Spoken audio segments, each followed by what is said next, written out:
Hello বন্ধুরা, কেমন আছো? আশা করি ভালো আছো। আজ আমি নবম শ্রেণীর লগারিদম চ্যাপ্টারটি সম্বন্ধে আলোচনা করব। তাহলে এসো শুরু করা যাক। লগারিদম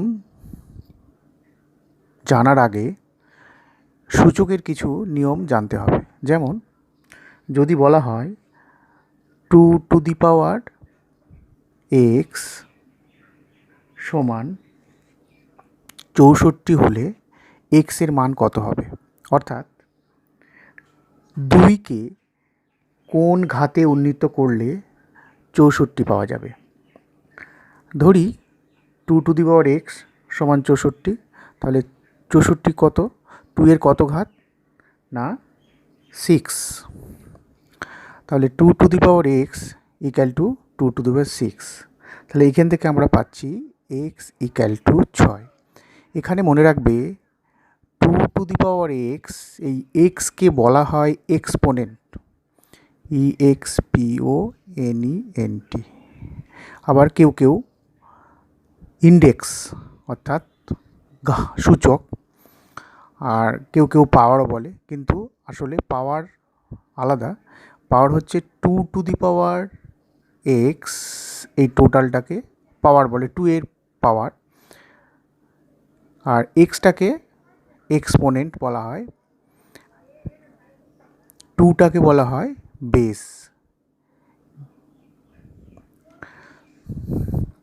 এখন ঠিক একইভাবে যদি আমি ধরে নিই যে 2 এর কোন ঘাতে উন্নীত করলে 7 পাওয়া যাবে, 2 এর কোন ঘাতে উন্নীত করলে 7 পাওয়া যাবে, এটা কিন্তু সূচকের নিয়মে, সাধারণ নিয়মে কিন্তু সচরাচর আমরা নির্ণয় করতে পারবো না। তখনই আসবে লগারিদম। অর্থাৎ আমাদের যে প্রাথমিক প্রক্রিয়া, যেমন যোগ, বিয়োগ, গুণ, ভাগ, আর আছে উদ্ঘাটন, মানে হচ্ছে ইনভলিউশন।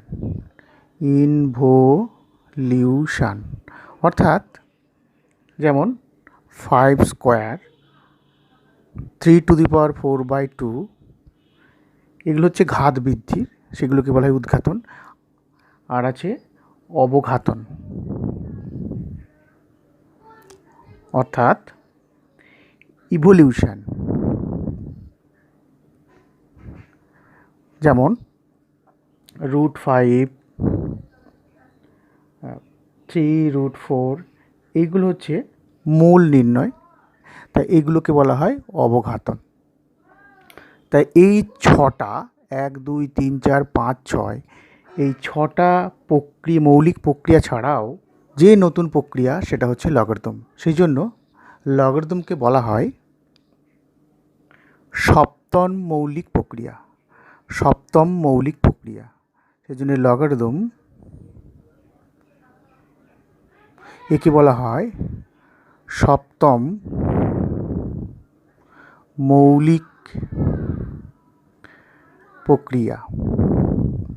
তাহলে বন্ধুরা, তোমরা বুঝতে পারছো যে 2 টু দি পাওয়ার এক্স সমান যদি 64 হয়, এখান থেকে আমরা সূচকের নিয়মে সহজেই 2 to the power x equal to 2 to the power 6, অতএব এক্স ইকুয়াল টু 6 নির্ণয় করা যায়।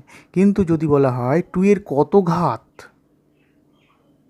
সমান 7 হবে, সেটা কিন্তু আমরা সচরাচর বার করতে পারি না। একমাত্র উপায় হচ্ছে লগারিদমের সাহায্যে আমাকে সেটা বার করতে হবে। কি করে বার করব? এখন ধরে নিই 2 টু দি পাওয়ার এক্স সমান 7। তাহলে এক্সের এমন একটা বাস্তব সংখ্যা হবে যাতে 2 আর 3-এর মাঝে হয়। কেন? কারণ 2 টু দি পাওয়ার 2 সমান 4 আর 2 টু দি পাওয়ার 3 সমান 8। তাহলে স্পষ্টই বোঝা যাচ্ছে এক্সের মানটার ঘাত, এক্সের মান 2 আর 3-এর মাঝে হবে। কারণ 2 টু দি পাওয়ার 4 যদি 2 টু দি পাওয়ার 2 সমান 4 আর 2 টু দি পাওয়ার কিউ সমান 8, তার মানে সে 7 আছে, তার মানে 4 আর 8-এর মাঝে, অর্থাৎ 2 আর 3-এর মাঝে। তাহলে 2 to the power x equal two 7, এই যে সমীকরণ, এই সমীকরণের সমাধান আমরা পাবো x equal two log 7 two the base 2। তাহলে লগারিদমের সংজ্ঞা কিভাবে দেওয়া যায়? যদি এ এবং এম এমন দুটি বাস্তব সংখ্যা হয় এবং এ পজিটিভ, এম পজিটিভ, কিন্তু এ নট ইকাল টু 1 হলে এমন একটি বাস্তব সংখ্যা এক্স পাওয়া যাবে যেখানে নিধান যদি এ হয়, অর্থাৎ এর সাপেক্ষে এম এর লগারিদম বলা হবে এম এর লগারিদম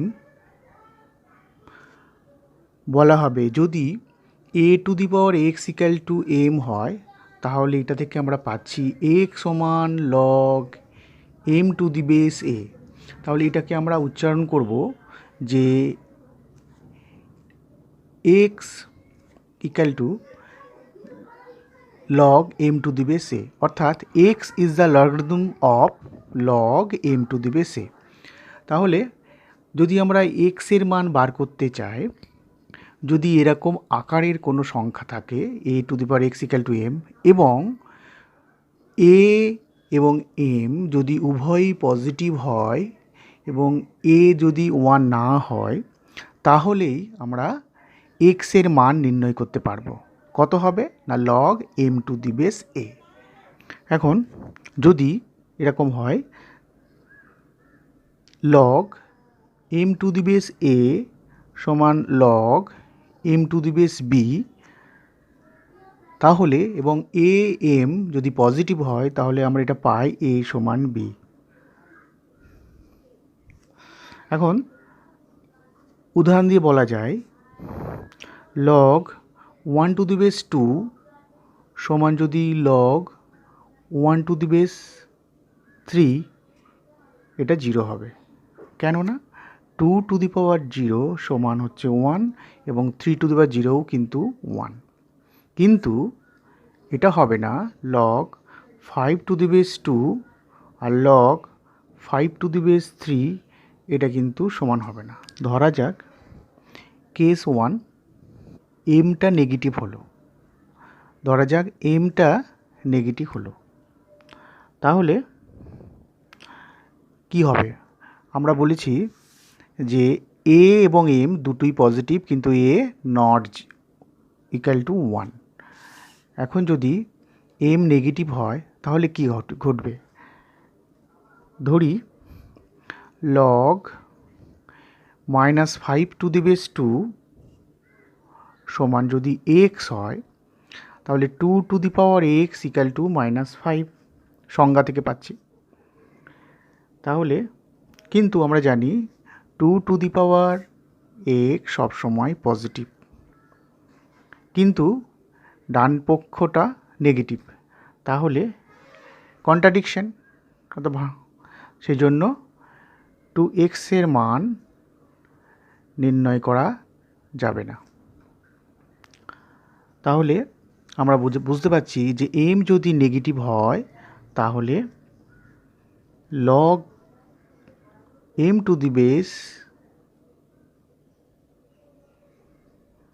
এ অনির্ণেয়। যদি এমটা শূন্য হয়, যদি এম শূন্য হয় তাহলে কি হয়? ধরা যাক log 0 to the base 2 equal to x. তাহলে এটা থেকে আমরা পাচ্ছি 2 to the power x equal to 0, কিন্তু 2 to the power x positive. সুতরাং এম যদি 0 হয় তাহলে log m to the base a, বেসটা যাই হোক, এটা কিন্তু অসংজ্ঞাত হবে।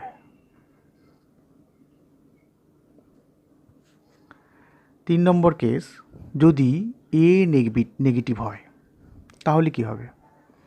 ধরি লগ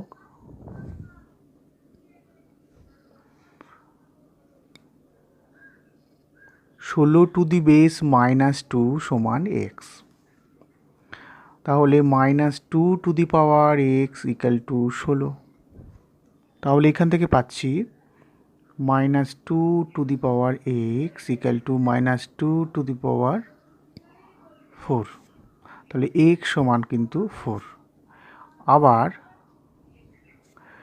লগ 16⁻² যদি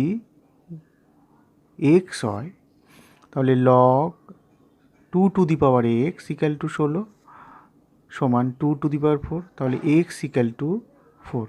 তাহলে দেখা যাচ্ছে যে এর মান মানে বেসের মান যদি নেগেটিভ হয়, এখানে x এর মান 4 হচ্ছে, কিন্তু পজিটিভ হলেও 4 হচ্ছে, তাহলে এটা বোঝা যাচ্ছে এটা হচ্ছে কন্ট্রাডিকশন।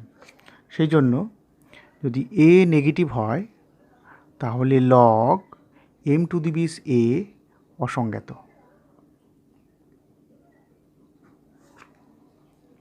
আশা করি বুঝতে পেরেছ। আবার যদি a 0 হয়, ধরা যাক 4 নম্বর কেস, a যদি 0 হয়, ধরি লগ m⁴ = x। তাহলে 0⁻x = m, কারণ এটা সংজ্ঞা থেকে পাই।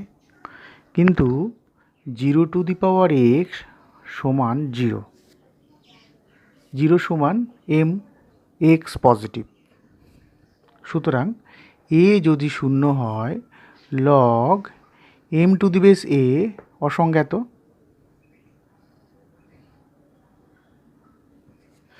পাঁচ নম্বর কেস, যদি a সমান 1 হয়, তবে কি হবে? ধরি লগ m⁴ সমান x। তাহলে 1⁻x = m, কিন্তু x পজিটিভ। কিন্তু x এর সকল বাস্তব মানের জন্য 1⁻x এর মান কিন্তু 1। আবার এভাবেও আরেকটা উদাহরণ দিয়ে করা যাক, যে লগ 16⁻1 = যদি x হয়, তাহলে 1⁻x = 16। তাহলে যেহেতু x এর সকল মানে 1⁻x সমান 1 হয়, তাহলে 1 = 16, কিন্তু ইহা অসম্ভব। কাজেই আমরা সংজ্ঞা থেকে পাই যে a সমান 1 হলে লগ m⁴ এর মান অসংজ্ঞাত হবে।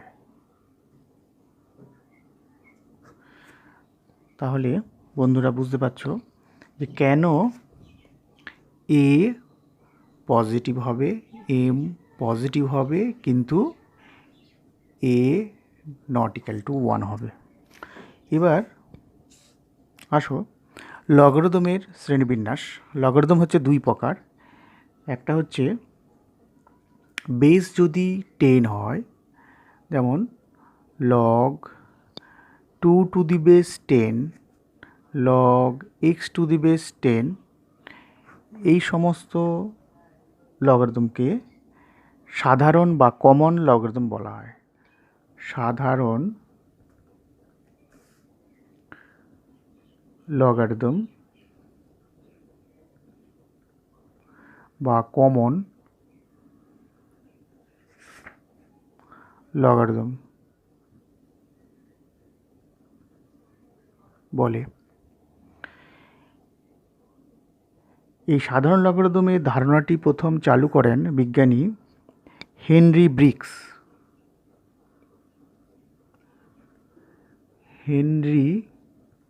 ব্রিক্স। তাই এই প্রকার এই লগারিদমকে বলা হয় গ্রিগরীয় লগারিদম। গ্রিগরীয় লগারিদম। সাধারণ লগারিদম ছাড়াও আর এক ধরনের লগারিদম আছে, সেটাকে বলা হয় স্বাভাবিক লগারিদম। 2 নম্বর হচ্ছে স্বাভাবিক, এটা হচ্ছে 1 নম্বর। স্বাভাবিক লগারিদম বা ন্যাচারাল লগারিদম।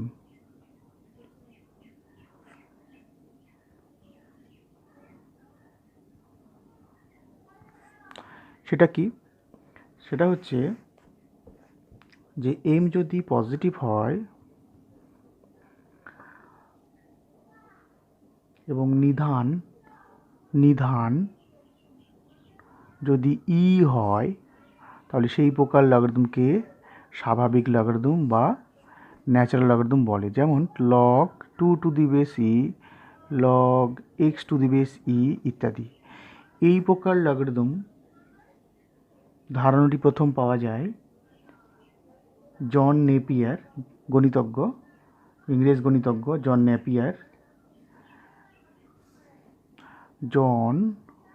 নেপিয়ার। সেই জন্য এই প্রকার লগারিদমকে বলা হয় নেপিরীয়